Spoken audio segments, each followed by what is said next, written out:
महर्षि गौतम के आश्रम के पास ही राजा निमि का राज्य था।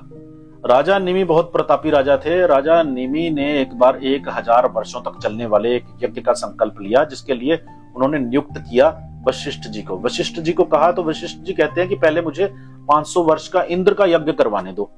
तो ये बात उन्होंने ध्यान से सुनी नहीं, वो आगे निकल गए और वशिष्ठ जी भी चले गए। उन्होंने सोचा कि सुन ली है, तो राजा निमि ने इंतजार ना करते हुए गौतम ऋषि को नियुक्त कर लिया अपने 1000 वर्षों के यज्ञ के लिए।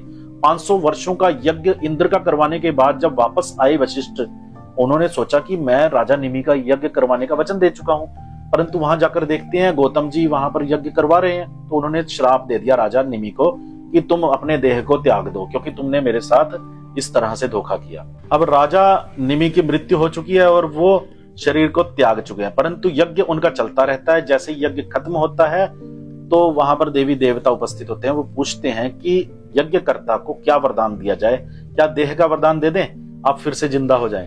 राजा निमि कहते हैं कि नहीं, देह के समय पर मुझे बहुत कष्ट हुआ था, तो मैं देह दोबारा धारण नहीं करूंगा, परंतु लोगों की पलकों में निवास करना चाहता हूं, आंखों में।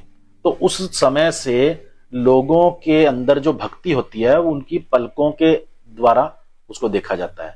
राजा निमि पलकों पर रहते हैं हर प्राणी की जो भक्त है, और भक्ति में इसीलिए आंखों से आंसू आते हैं। तो राजा निमि से आगे उन्होंने क्या किया कि जो उनका राज्य था वो सूना पड़ गया था, तो महर्षियों ने सोचा कि इनके शरीर का मंथन किया जाए। उनके शरीर का मंथन करके एक पुत्र प्रकट हुआ, जन्म लेते ही उसका नाम रख दिया गया जनक। विदेह से उत्पन्न होने के कारण उनका नाम विदेह पड़ा और इनकी पुत्री का नाम पड़ा वैदेही। और इनका जन्म मंथन से हुआ था, इसलिए इनका नाम मिथिल भी पड़ा।